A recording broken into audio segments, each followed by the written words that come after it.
Hey, hello everyone. Thank you for coming. My name is Takashi Ishida, and I am a lecturer at the University of Tokyo and visiting scientist at RIKEN AIP.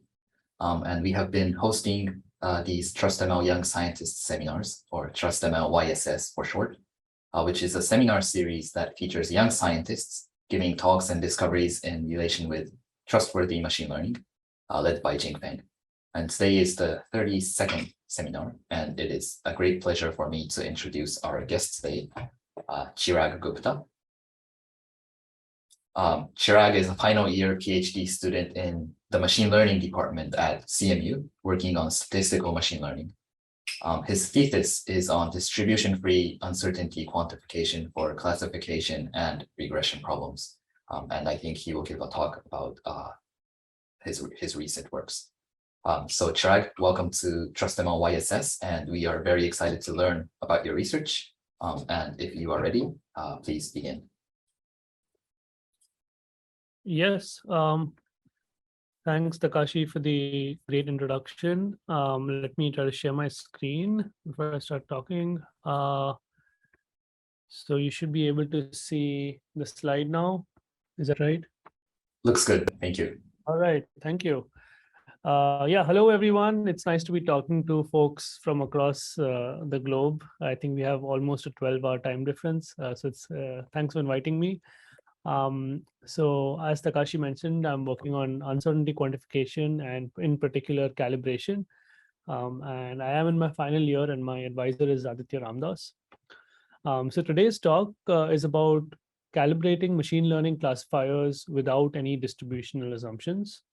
And I'll go over everything from the definition of calibration to what I mean by without distributional assumptions, and everything else. So if you have a question, feel free to ask because we do have 1 hour and this should be about a 40-minute talk.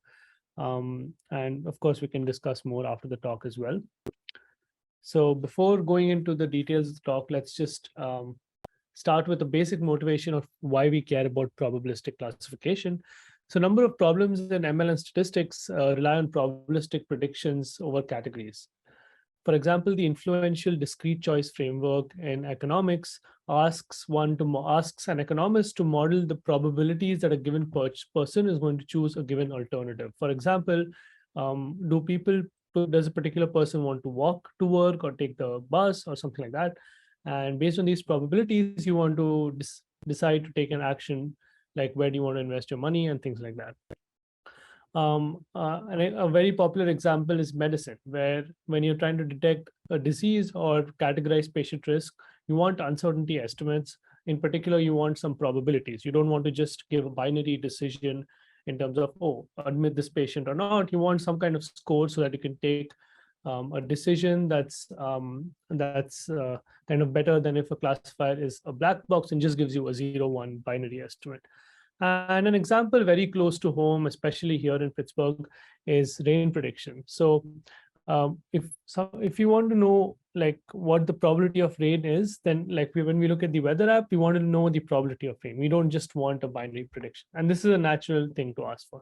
So all of these applications require one to give probabilistic predictions over a bunch of categories. And let's start with the rain prediction example. So let's say the probability of rain on a given day is 72%. And let's simplify it a little bit. Let's say it's 70%. What does that 70% mean? And in defining what the 70% mean, we'll come up with a informal definition of calibration. And even before that, it's very informally, it's a consistency between predicted probabilities and observed or empirical frequencies.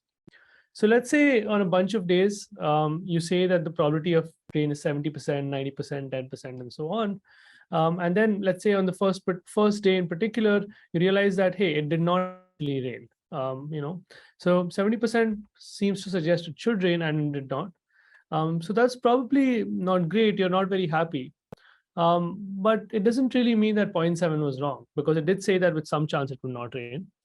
So in order to assess this 0.7, what we can do is look at the number of days on which 0.7 was predicted in the long run. Let's say you have n such days. In this case, you have 5 such days. Then if the fraction of the days on which it did rain is close to 0.7, then the prediction of 0.7 would be set. We would say that it is calibrated. And in particular, if this is true for all different predictions, then it would be the entire forecaster or rain forecaster would be calibrated. And the first basic intuition is that such calibrated scores are interpretable for downstream decision makers. So let's say in Japan or in Tokyo, you've decided that when the weather app says 80%, you decide to take an umbrella, and then you travel to another part of Japan or you travel overseas. And now the weather app tells you 70% or 90%. Do you take the same action as you would take in Tokyo? Well, if it turns out that if you did have calibrated probabilities for the rain in both cases, then the risk optimal thing to do is to take the same action in both cases, which may or may not be to take an umbrella, depending on your risk matrix or risk tolerances. And in particular, in machine learning, it turns out that ML models are often miscalibrated. So to start with, I have this example from a classical paper by Zadrozny and Elkin. And here they've plotted a reliability diagram for a highly accurate, or in particular, 90% accuracy classifier. So what you have on the x-axis over here are the predicted probabilities given by that model. So let's say we focus on this particular point. What this point is saying is that this particular model said 95% or close to 95%. So all the points corresponding to this scatter point had scores which were between 0.9 and 1 by this high accuracy classifier. But it turns out that the true average of the y's, or the empirical average of the y's on the data set on which this plot was constructed, was actually closer to 75%, which means that the classifier was highly overconfident for the prediction of y equals 1. What we would like to do ideally, or what we would like our ML classifiers to satisfy, is that all of these points are shifted towards the left to this perfect calibration line, which means that this point would now be on this line. And if I said 80%, I would actually mean 80%. And that's going to be the broad goal. But for further intuition, sort of this field of calibration to some extent was revived by this popular paper that appeared recently in ICML. Well, it's been 5 years, I guess, but to some extent, it's still recent. So it kind of revived this study of calibration, which was a little bit more popular in the early 2000s. But what they showed essentially is that deep nets tend to be highly overconfident.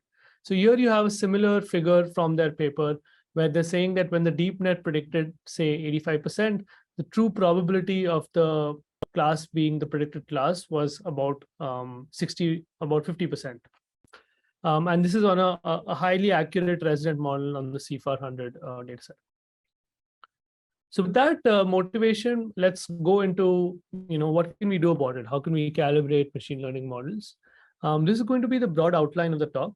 I'll first formally define calibration. So far it was informal. I'll define it formally, and I'll introduce this so-called post hoc calibration setting, wherein I'm going to be taking existing ML models and calibrating them using additional held out data. Then the first part of the talk is going to be completely in the binary setting, and that's sort of the easiest setting in which you can define and motivate calibration. Then we'll move on to the meat of the talk and the main paper, which I'm going to be talking about, and that's how do you go from binary to multiclass. And from this framework that I'll talk about, firstly, we'll get a number of notions of multiclass calibration, like what does multiclass calibration mean, as well as calibration algorithms to achieve these notions, and that's going to be part 3. And then finally, I'll present some experimental results on deep learning datasets. These are the 3 papers that I'm going to roughly touch upon, and I'm going to be focusing on the first one, which is notions of calibration in multiclass settings. The other 2 papers are about definitions and proofs of calibration in a distribution-free framework, and I'll briefly talk about them when we come to it. But this is going to be the focus of the paper. All of this is joint work with my advisor, Aditya Ramdas.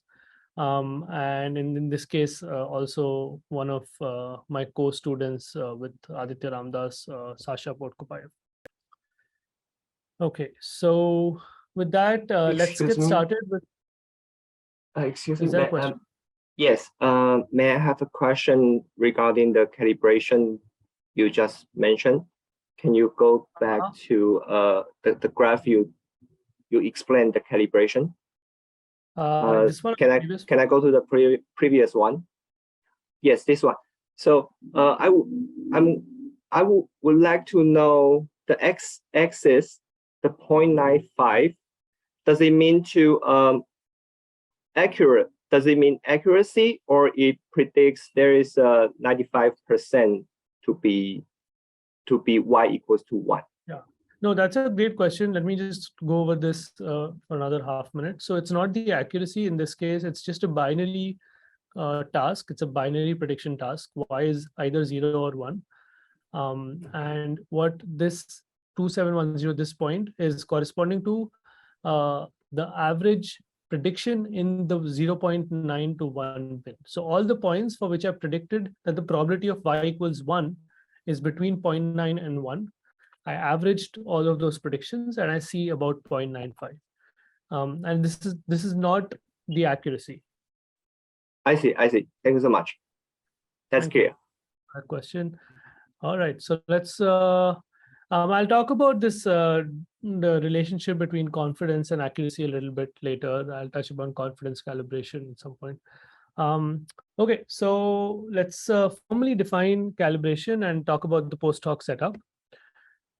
Okay. So calibration or model calibration is essentially the calibration of an ML model with respect to the data generating distribution. Okay, that's the formal way of looking at it.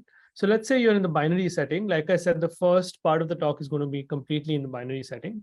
You have features X and 0 or 1 labels, then a model H, which takes input in the feature space and gives you a score in the interval 0, 1, is set to be calibrated if the following is true. So first, let's say P is the data generating distribution. So X, Y, or the feature labels are coming from this P.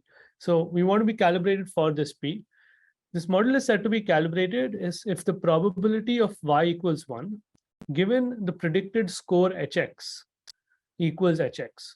So in other words, if I have to read it out, then on the points where hx equal to r is reported, on average on those points, the outcome should be close to r. So in practice, we're going to be aiming for some approximate equality here, because you cannot get exact equality. If I predict, say, 0.75, I don't expect that, even if it's somewhat calibrated, I don't expect that exactly on 15 out of, say, 20 instances, I'm going to get y equals 1, and 5, I'm going to get y equals 0. So we're going to aim for something approximate. So just to reiterate this slide, you have a model H, a binary classification model, which gives you some scores, which are in this probability space, and you have a data generating distribution P. And we would say that you're calibrated for P if given the prediction hx, the probability of y equals 1 equals hx. Okay, so this is the formal definition. And previously I said that classifiers can often be miscalibrated. So to fix this miscalibration, we rely on the post hoc calibration setup.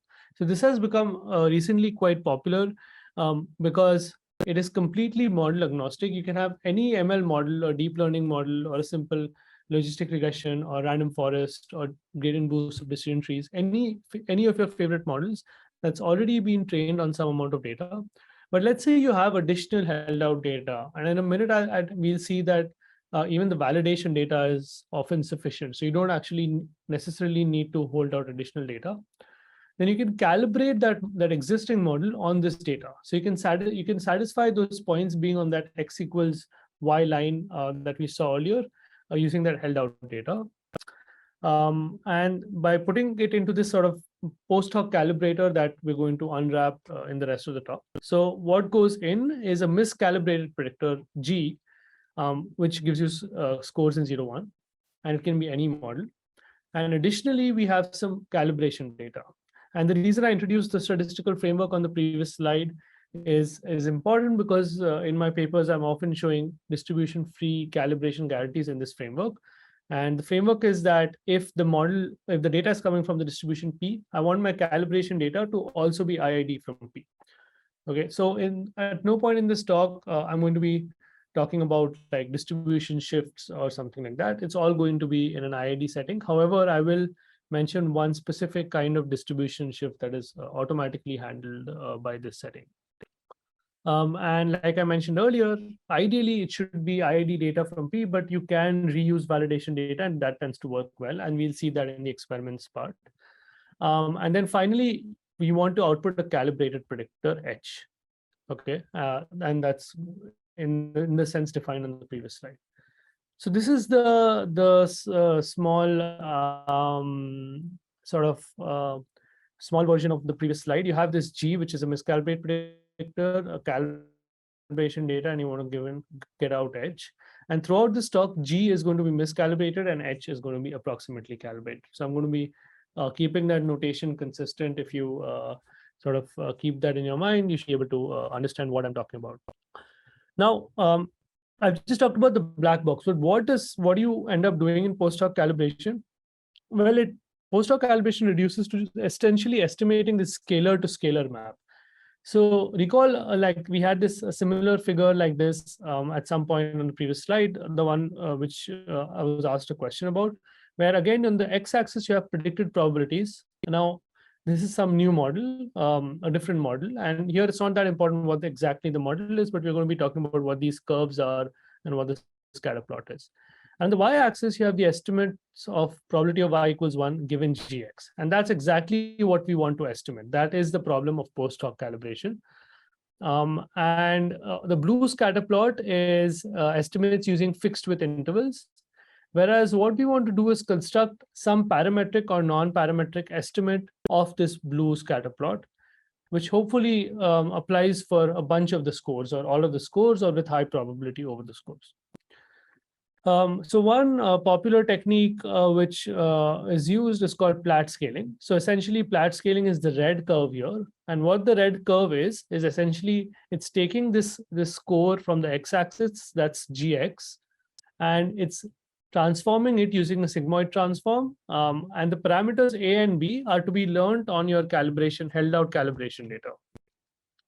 Okay, so and finally, once you learn that, you're going to get an HX. And the hope is that if A and B are learned correctly, then HX would be your calibrated model.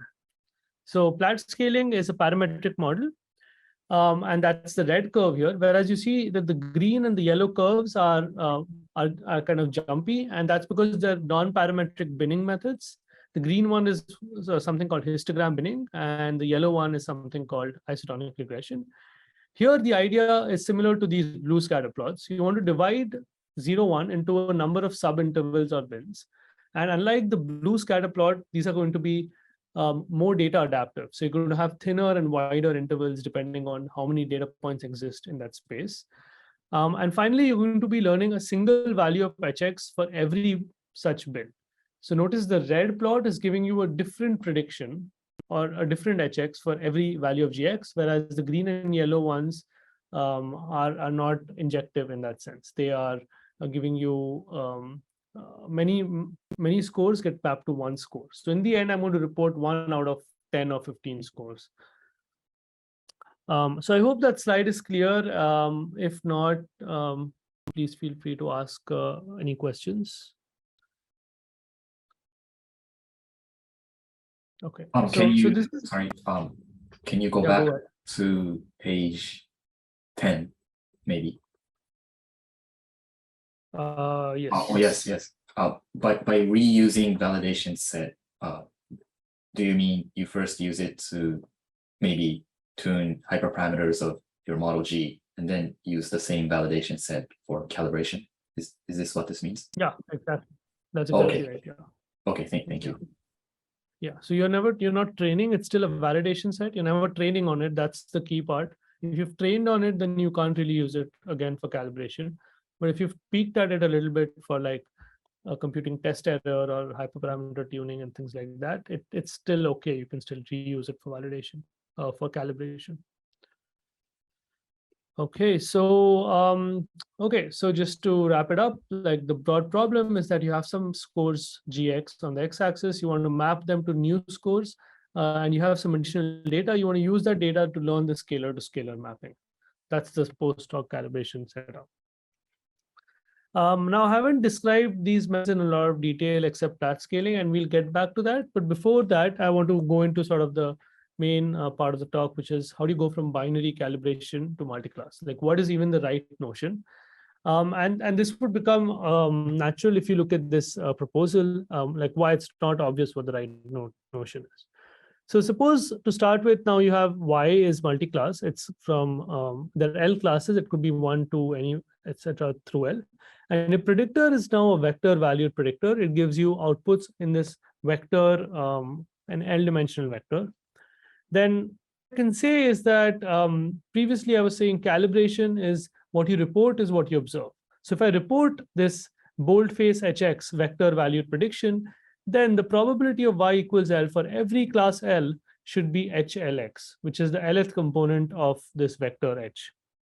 Okay, that's a reasonable notion, maybe. So let's explore it a little bit.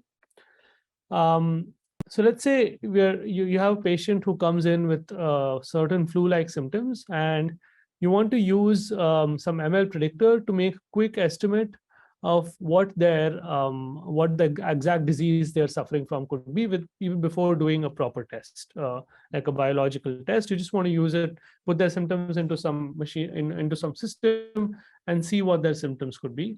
And this model H tells you that this patient has flu with probability 0.9 and COVID with probability 0.05 and so on. Now, canonical calibration would ask for this entire probability vector to be simultaneously calibrated. So what that means is that given this HX, the probability of flu should be 0.9, of COVID should be 0.05, and so on. And maybe you can already see it, but essentially this is a sort of curse of dimensionality. You're conditioning on a vector valued prediction, and this vector can take many, many values. So suppose each component of HX takes about 100 values. Then the entire vector can take 100 to the 5 values.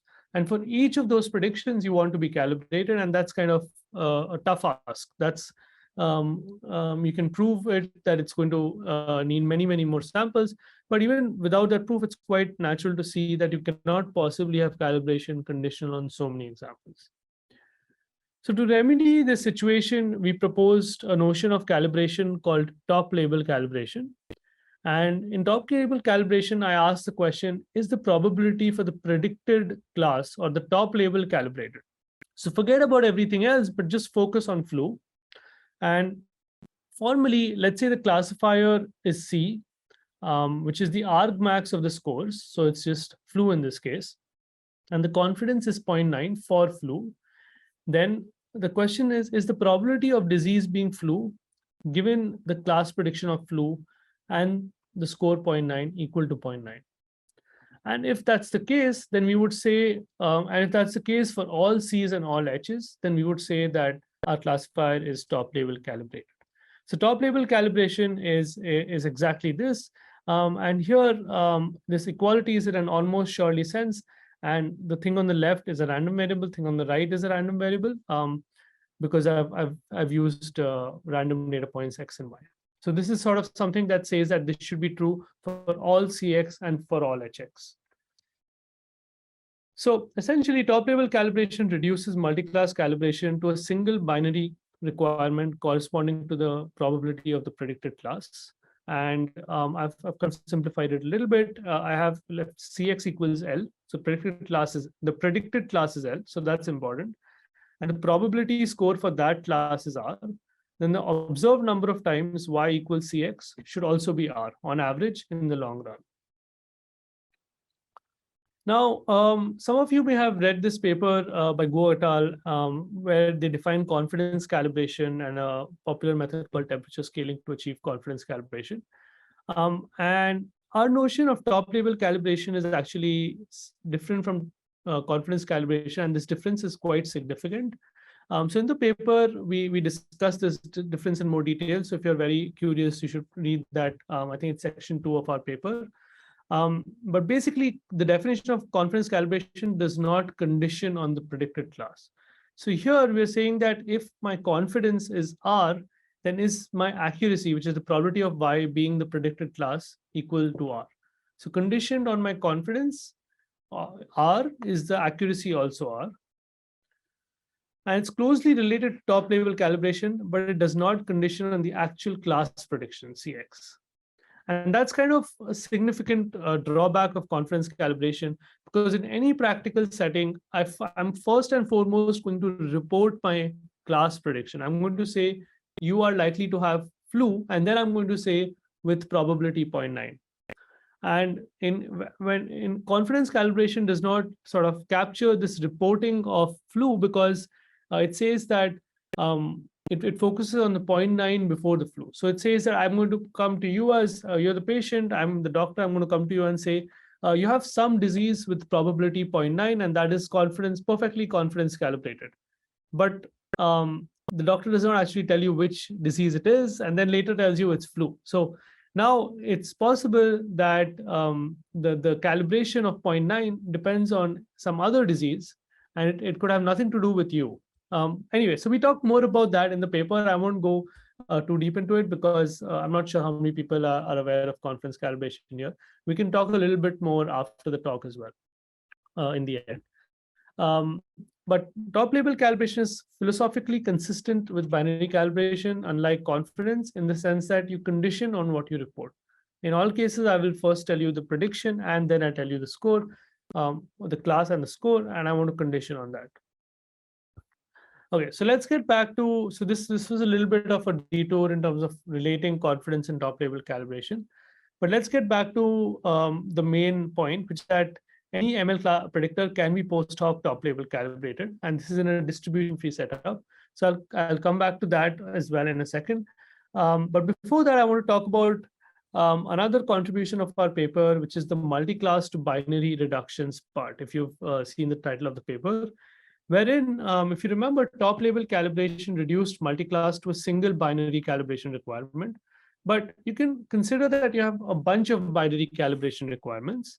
And that's the general strategy that you would want to follow when trying to solve multi-class calibration.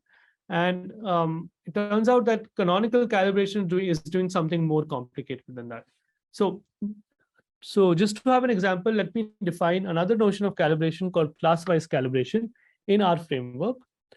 So class-wise calibration is saying is that the probability of y being flu, instead of the probability of y being flu, given the vector valued prediction HX being 0.9, I just say that the probability of y being flu given the prediction of flu being 0.9 equals 0.9. So instead of conditioning on this full HX, I'm now going to be conditioning on just the prediction for flu.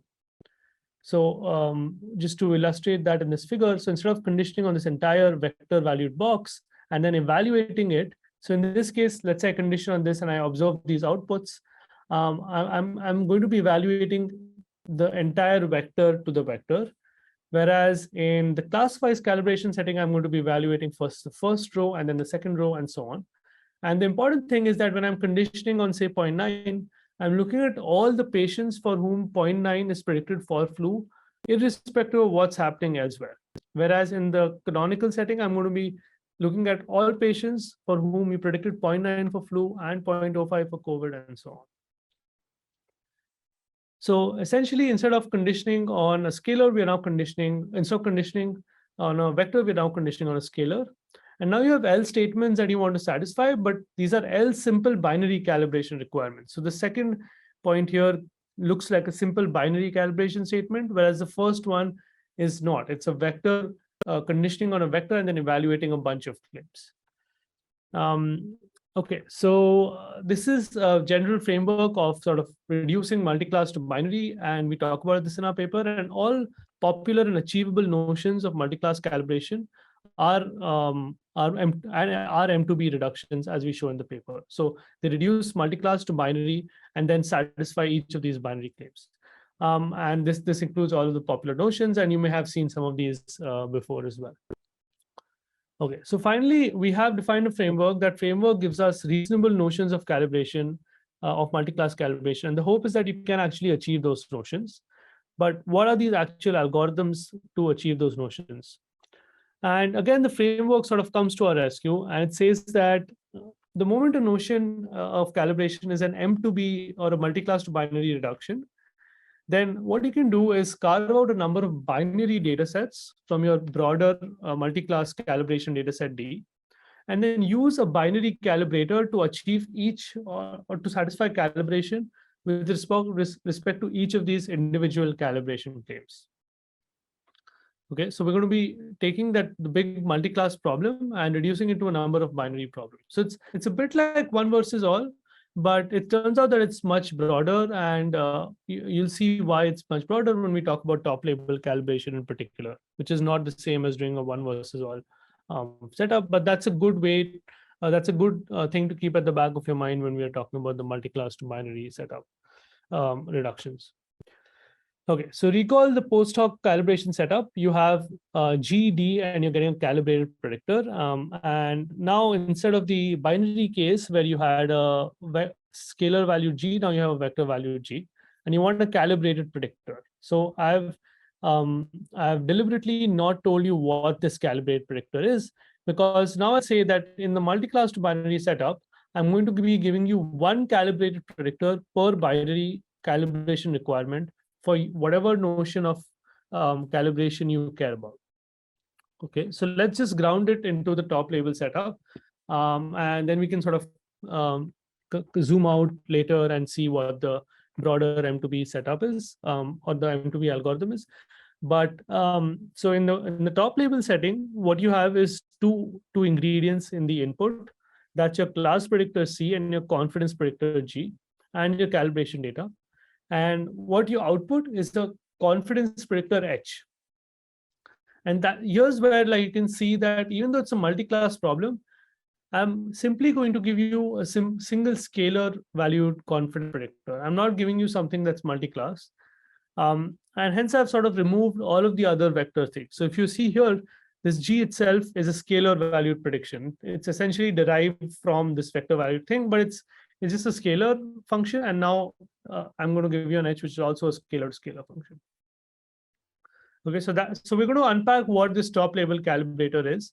And like I previewed before, it's going to be a reduction to binary calibration. So is this post hoc setup broadly clear? Is there any question?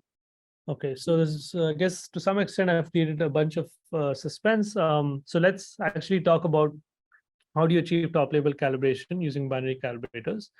And if you don't exactly remember what top level calibration is, it'll make sense as I describe the algorithm as well. So you have an input top level predictor C, and like I had on the previous slide. Now, how do we want to reduce it to a bunch of binary calibration problems in the right manner? And what's the right manner? For every class L, I'm going to create this data set DL. And this is a bit like a one versus all data set. But the important thing is I'm only going to include points for which the prediction itself, or the top label prediction CX, was actually L. So in a one versus all case, you would essentially create L different data sets. Each of them will have n points. And for each of those n points, you're going to have either a 0 or a 1. Depending on whether it's of that class or not. Whereas here, the total sum of all the data sets is going to be n.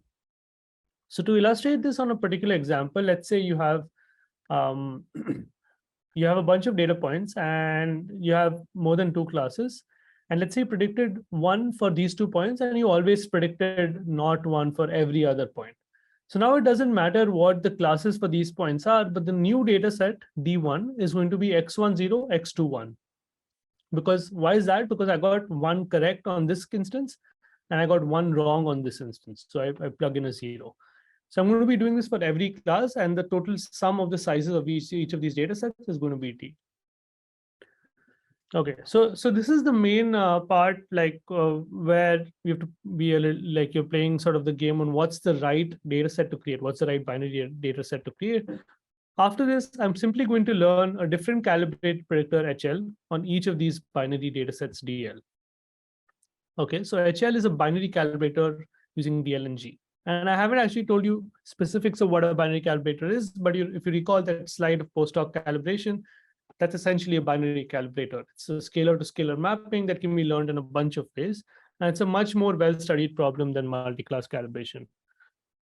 And finally, I'm going to merge all the HLs to perform a single H. And this is kind of simple, but it looks cute mathematically. Essentially, when I predict a class CX on a new test point little x, I'm going to predict the score as h sub CX of x. So that's my score. Okay, so that's the entire top level calibration idea, like the entire box, entire black box I talked about on the previous slide, except that I haven't told you what the binary calibrator is. So does this make sense? Is there any question? That's great. Okay, so let's now talk about what a binary calibrator is. So this is a little bit of an aside if you already know about how binary calibration works, because I'm going to be going a bit deep into this particular calibrator called histogram binning, which I've worked quite a bit on, and we've proven some guarantees on this calibrator. I drew it on a previous plot. What histogram binning is doing is that, let's say you have a bunch of scores, and the scores are these dots on the 0-1 line. And these are the scores predicted by your pre-hoc calibrator, your pre-trained model GX. And they're all over the place. There's something like this. I don't know what the true probabilities of Y are, and I want to estimate it. So the first thing I'm going to do is divide these scores into a number of buckets or bins so that each bin has roughly the same number of points. So in this case, you had like roughly about 32 points, and I put 8 of them into the first bucket, 8 of them into the second bucket, and so on. And finally, I'm going to be estimating the probabilities of Y equals 1 for each of these buckets. To do that, if these were my test points, if these were my calibration points, then I'm going to be looking at the Y equal the number of points for bin 1, which had Y equals 1 on the calibration data. So it could be 1/8, it could be 2/8 or something like that. In this case, it could be 4/8 or something like that. So roughly I'm going to estimate those, and that's going to give me my PIs. And now if a test point little x goes to this bin, or basically goes to this bin, meaning that GX belongs to this range defined by these blue bars, then I predict HX equals 0.3. Not 0.3, P3. The value of P3 is determined based on the distribution of Y on the calibration data. So this sort of simple predictor or simple calibrator was proposed by Zadrozny and Elkin, and we recently showed that it is in fact distribution-free calibrator and performs quite well in practice. And we also showed that it's necessary for distribution-free calibration. I'll tell you what that necessity essentially implies. It's something to do with the fact that flat scaling or temperature scaling cannot be distribution-free calibrated, but we'll get back to that in a minute. So that's the broad idea of histogram binning. If it's not very clear, that's fine, but you can just think of it as one possible binary calibrator. And maybe later, if we have time, I can tell you a bit more about what it's doing. So now the overall setup is you're going to be using the top label reductions or creating these bunch of binary data sets using the multiclass data set as I described a couple of slides ago. And then I'm going to be using the histogram binning calibrator for each of these binary data sets. And it turns out that this whole setup leads to a calibrator that is distribution-free calibrated. So what does distribution-free calibration mean? So this is our setup. And our assumption from one of the previous slides is that all the data, the calibration data and the test point are IID, and they can be IID from any unknown distribution P. So the distribution P can be arbitrarily non-smooth and sort of adversarial, but it's a fixed distribution from which all of the data is being drawn. And this is my informal goal, an approximate equality between the LHS and the RHS. And this is the informal goal of top label calibration. Now the formal distribution-free goal is that given some levels of approximation, so I'm allowing some deviation, that's the approximate sign, and I'm allowing things to just fail with some probability, because this is a statistical setup. Maybe I just saw bad data, I got unlucky. So I have to give some probability of failure. Then an algorithm that takes this C, G, and D and outputs H is distribution-free calibrated. Okay, so the algorithm is distribution-free calibrated. If for any data generating distribution-free, the following holds true. So this should hold simultaneously for the entire data generating for all the data generating distributions P. And that's why I have a probability over the data from the distribution. So we'll unpack that in a second. But essentially, over any data generating distribution P, the difference between the LHS and RHS should be at most epsilon with probability at least 1 minus alpha. If this is true for the algorithm A, then we would say that A is distribution free, top label calibrated. So the key thing here is that this is a marginal guarantee over your test data as well as your calibration data, which is being drawn from P. So that's important to note. It's not conditional on either the calibration data, and it's not conditional on the particular point X. So it's something that holds on average across X's. And there's a couple of other formulations or guarantees that you can also have, such as a bound on the expected calibration error. And that's what I'm going to be giving an idea of on the next slide. I'll give an example of one of the guarantees we show, because this is an object that people popularly use in the ML literature. And finally, you can have something that's much stronger than both of these, which is a conditional calibration guarantee. And that conditional guarantee essentially saying that this less equal epsilon should hold for all predictions simultaneously. So all R's, which I predict as the confidences, and all L's, which means all classes. So in particular, if you have about, say, 10 classes, and for each class you're making 10 predictions, then for each of these 100 actions that you can take, or each of these 100 sort of possibilities, I want calibration. So each of them should simultaneously hold. Okay, but let's focus on this sort of ECE guarantee, and that's on this slide. So recall from the previous slide that the ECE is the expectation under your test point of the deviation between what you predict and what you observe. So HX is what you predict, and this is what you observe, or some estimate of it. And what we guarantee, our theorem guarantees, is that if you fix the number of points per bin, so since I'm doing top label calibration, I'm going to be first splitting the data set into a bunch of data sets, and then for each of those data sets, I'm making a bunch of bins. So if every bin has at least 50 points, and I can guarantee that using histogram binning because I'm creating these equal weighted bins from my data, then for any distribution P, the expected ECE is at most square root 1 over 2K. So if K was 50, then this is about 0.1. So this is actually, it's a completely theoretical distribution-free guarantee, holds simultaneously for all distributions. And despite that, it's something that's quite reasonable, and it kind of closely matches practice on a bunch of our experiments as well. So this is sort of this is the distribution-free guarantee for top-level calibration. And you may know, and it sounds like sounds like a free lunch kind of thing, because the L does not even appear here, which is the number of classes. It sounds like if you had tons and tons of classes, you'll still get the same calibration rate. But the main catch is that if you want number of bins to be proportional to the number of classes, so if you have more classes, you want more and more bins, then the number of points per bin K is going to drop as 1 over L. So roughly you can think of this as a square root L over N type of guarantee, where L is the number of classes, N is the number of calibration points. Similar results can be shown for all M2B calibrators. Like class-wise calibration has its own different M2B calibrator, because it's a different notion of M2B calibration. And similar results can also be shown in that setting, along with histogram binning. And finally, it turns out that all scaling methods or parametric methods, which are kind of learning smooth mappings, can be proved to not be distribution-free calibrated, in the sense that there exists some bad distributions for which they'll fail. And this is what we showed in this NeurIPS 20 paper. So this slide in the previous one sort of summarizes a bunch of our results. The previous slide, I talked about histogram binning and distribution-free calibration guarantees for that. On this slide, I have sort of the top label and the multi-class binary setup, and also our lower bound for why scaling methods cannot be distribution-free calibrated.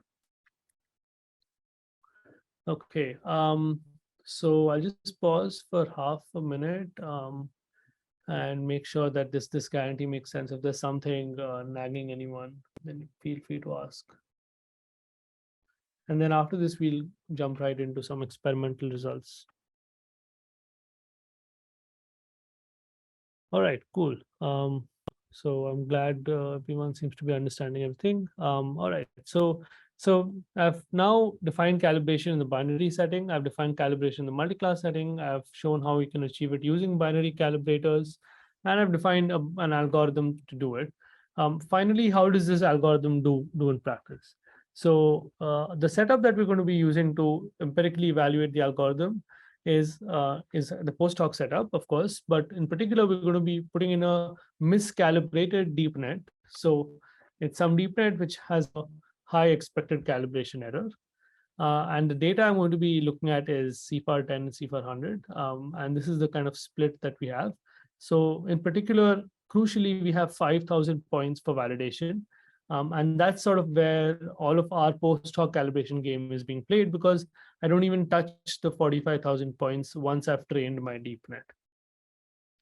And finally, I want to output a calibrated model with respect to a given M2B notion. So we assume that a particular M2B notion like top level calibration or class-wise calibration has been pre-specified. And my goal is to achieve that notion. So now, how do we compare different methods like temperature scaling, vector scaling, etc.? We're going to be looking at estimates of the expected calibration error, which, if you recall from a previous slide, is the expected difference between what you predict and what you observe over all of the data. So what we observe in our experiments is that top-level histogram binning performs better than temperature scaling on CFAR 10 across number of bins. So the number of bins parameter is essential also for histogram binning, but also for just estimating the expected calibration error for temperature scaling or something like that, because one reliable way of estimating the calibration error also is through binning. So what I've done here is I've plotted the estimated ECE or the calibration error across different numbers of bins for three different models. One is the base model, one is the temperature scaling calibrated model, and one is the histogram binning model. And the solid lines are the confidence scores, whereas the dashed lines are the top level scores. So like I had briefly mentioned earlier, I'm going to be coming back to this relationship between conf and top label ECE. So it turns out that the confidence ECE is always higher as our theory predicts, and it's provably higher, and whereas the top label ECE is much lower. In fact, sorry, the confidence ECE is lower and the top label ECE is much higher. So sometimes it can be the double of the confidence ECE. And we argue in the paper why the top level ECE is the right thing to look at. But now if you focus on the dashed lines, the solid lines, you'll see that the histogram binning method is below all of these other methods when it comes to top label ECE. And this is a particular architecture which is resident at 110, but it also holds across different architectures. Finally, so does this plot make sense? Are there any quick questions? It seems that the histogram binning is lower compared to the other two for both top label ECE and conf ECE. So I think if we go back a few slides where you showed the theory. Yeah. Oh yes, so I'm guessing it's consistent with the results here. Because you discussed that temperature scaling is not distribution free. Yeah. Am I looking at it in the correct way? Oh, okay. Yes. So right. Temperature scaling cannot be DF calibrated, and I cannot prove guarantees for it. It may work on real data, and it does work on some data, but we see that our top label histogram binning setup actually does better than it on this data set. And it has lower ECE than the orange curve, which is temperature scaling. Do you think we can show similar results for conf ECE also, because the experimental results have a similar trend? I see. Yes, indeed. So all of what I'm saying does hold for conf ECE. The guarantees also hold. I don't write them down in the paper because one of the points that we're making in the paper is that confidence calibration is not the right sort of way to see calibration. I see. I see. But the theory can be shown for confidence for all multi-class to binary reductions, and confidence calibration is one of them. I should say that if you look at the paper, like the difference between the orange and the green is not that high. And I also observed that for other architectures, the difference is even lower, or it's not very consistently true that top level is better. So if you did care about confidence calibration, then I would have a different algorithm, not the top level histogram binning, but I would have a confidence histogram binning algorithm, which would be a different multi-class to binary reduction. Because what the framework says is that you define your notion, and then that gives me a different algorithm. So based using that algorithm, I may get a better curve than the green curve here as well. So that's one of the things that the paper is also saying, like sort of define your notion and then use that notion to define your algorithm. Okay, let me wrap up the talk, just a few more slides so that I can take some final questions before people have to go. So another thing that we studied was this notion of maximum calibration error, where instead of looking at the expected difference, I'm looking at the supremum over all of my test data. And here we see that the difference is much higher. So like temperature scaling or vector scaling, definitely for some of the instances, it's saying something that really does not hold. Whereas histogram binning is just making a few claims. It's saying, I have 10 bins, but I guarantee that all of these 10 predictions are correct. Instead of saying, I'm going to give you a beautiful continuous prediction, and on average, it kind of works, but it could fail in some parts and it could work in other parts. So here we see that the green line, which is the MCE, or the maximum calibration error for top level histogram binning, is much lower, orders of magnitude lower than for the base model or vector or temperature scaling. I have, again, similar results for different architectures. And finally, in the final version of our paper, we also have comparisons with vector scaling and Dirichlet scaling, and some more observations to that end. So you can look at more experimental results in our paper. Finally, on CFAR 100, I'll just go through this very quickly. We expected that histogram binning, top level histogram binning, should not do that well. And the idea is that there's 100 classes. And if you remember from a previous slide, we care about the number of points per bin. And if the number of classes goes higher, you want more and more points, but the number of calibration points is the same as CFAR 10. So essentially, the long story short, we have much fewer points per bin, and we kind of see that. So often the EC performance of the solid green line, which is our line, is worse than temperature scaling, and even worse than the base model. So in practice, what I would recommend is that if you have a lot of data points on fewer classes, then histogram binning is great. But if you have few data points or many classes, then a parametric method like temperature scaling or vector scaling might actually work well. But if you do really care about the sort of conditional calibration guarantee, then MCE, or maximum calibration error, it turns out that the green curve still continues to perform reasonably well, which is our histogram binning curve.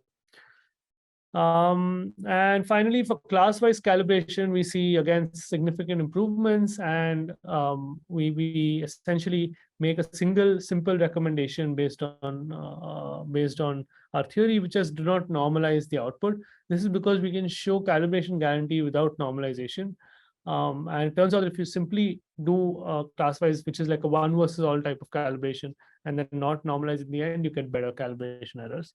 So we can come back to this if there's any questions, but I'll wrap up by leaving you with this slide. So, if you want something like a takeaway message, you want to apply calibration to your problem, have like a simple flow chart about like what you need to do. It's a multi-class calibration problem. And the idea is that first you should nail down what is your action set. If I give you a particular prediction, what are you going to do? Like, are you going to do action 0 or 1? So it's a kind of, it often boils down to some kind of binary calibration requirements. And then finally, if you have a bunch of binary calibration requirements, you can carve those out from your multi-class data set and apply binary calibrators to achieve each of those requirements. Finally, even if your data is not IID, there's a lot of work on shifting or adversarial data. It's not my work, but some of them from my lab, some others. But one thing you may have noticed is that I never assume anything about my training data. So I could have trained my model on any data, but the only thing I need is my calibration data should be IID as my test data. So I could have got a model trained in, say, Europe, and I'm applying it in Japan, in Tokyo, and that model may have been trained somewhere else. But as long as I have additional held out data from Tokyo, I can now recalibrate my model on this data, and I'll still get my calibration guarantees. Yep, so that's the final slide. Finally, you should check out this GitHub repository where I have some easy to use code for top label calibration.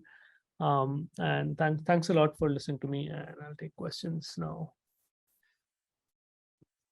Okay, thank you very much, Shrek, for that great talk. If anyone have any questions, please. Yes. Oh, please, yes.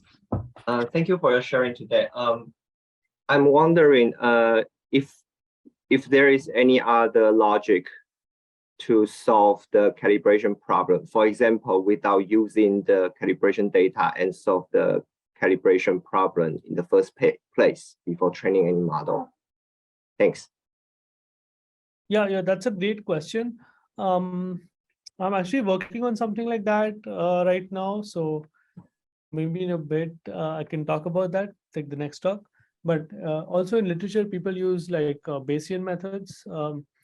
And in particular, so that's one thing you could do. The other thing is, if you had an infinite amount of data, then the log loss it's the proper scoring rule, which means that in the limit of infinite data, you should learn the true probabilities. But obviously we don't have. So often that ends up doing reasonably well if you have enough data. So that's one thing. In practice, I have observed that decision tree, like random forests or gradient boosted decision trees, are often calibrated out of the box as well. But the reason this postdoc setup has kind of become popular is because you always, whatever the setup, whether it's industry or academia, like any setup, you will have held out calibration, validation data. And you can just use that validation data to recalibrate quite easily. I see. Thank you so much. Yep.